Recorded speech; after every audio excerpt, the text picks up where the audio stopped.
It's another day and another dismissal. Shout out to Raven Grace, operative 22 of 92 over on X. She posts the following, and I'll make sure that I have this link down in the description.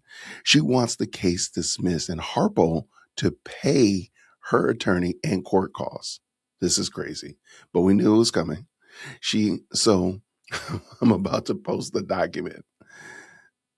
So now we wait again on another dismissal. She said she didn't want Candace, baby. How are you going to explain this? Shout out for sure. All right. So the summation, I'll just give you like the cliff notes if you don't mind. So we know that Brian Harpole used to be security for Charlie Kirk, and he and his team were accused by Candace Owens of colluding to see Charlie Kirk's demise back in September of last year. So he sued her for defamation. I'll give you the summation of what her attorneys, because this is a regular strategy, not saying that it's something unique or germane to just Candace. This is a strategy and she uses it extensively. So basically, they're making the argument that the failure to state a claim, that's Rule 12b-6, arguing that Harpole's complaint does not plausibly allege actionable defamation. That's the first thing that they're arguing. Protection under the Tennessee Public Participation Act, TTPA, Tennessee's anti-SLAPP statute, contending that challenges statements concerning protected speech. So she's saying that her speech was protected because she has the freedom of speech. All right.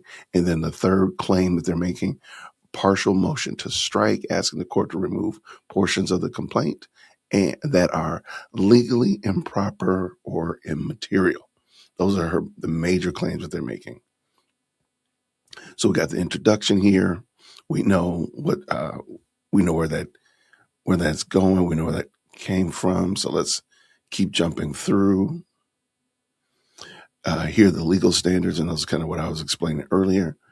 To survive a motion to dismiss under federal rule civil procedure, a complaint must contain sufficient factual matter accepted as true to state a claim of relief that is plausible on its face, and it must raise more than possibility that the defendant has acted unlawfully.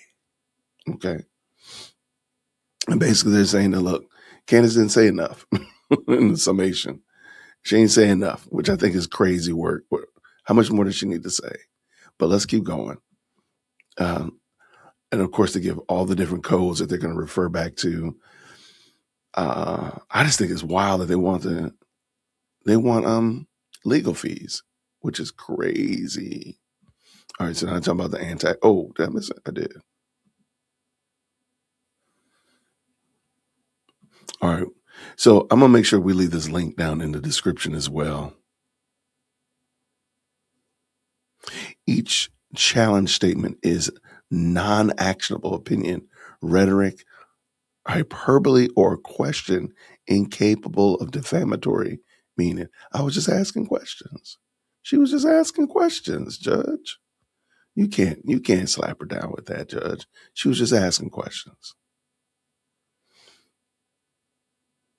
There should be fire commentary is opinion based on facts. Mrs. Owens disclosed. Okay, so they're talking about like when she said Brian Harpole should have been fired. I remember that. All right. The sitting duck remark and assassination happened question are protected hyperbole and inactionable question. But I thought he was arguing that she said he was at Fort Hakatua. That's what I thought. Maybe why are they arguing this? The shady and supposed to be medical bag remarks are non-verifiable opinion commentary. So they're just going to go through here every last one of these. The drone commentary is opinion expressly drawn from plaintiff's own disclosed explanation. Maybe we need to go back and look. 'Cause I really thought Harpole was on her about the whole being at Fort Chewbacca. The Charis Bible commentary is opinion drawn from a fact plaintiff concedes. 2 December X posts are an actionable string of questions and a concedingly true statement. Okay. I see what they're trying to do. But plaintiff's justification theory fails.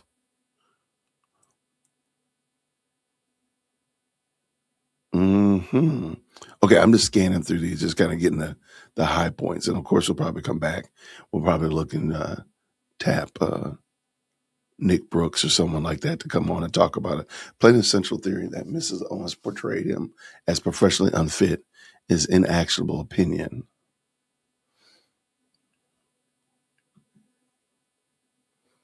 Now we're on to the plaintiff is a limited purpose public figure who must plausibly plead actual malice, but has not done so.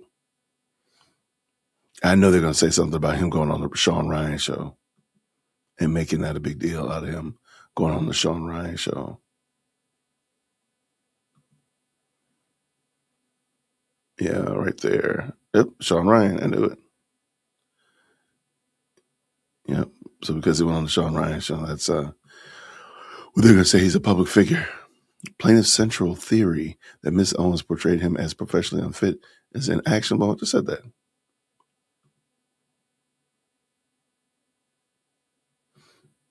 I think they just uploaded this page again.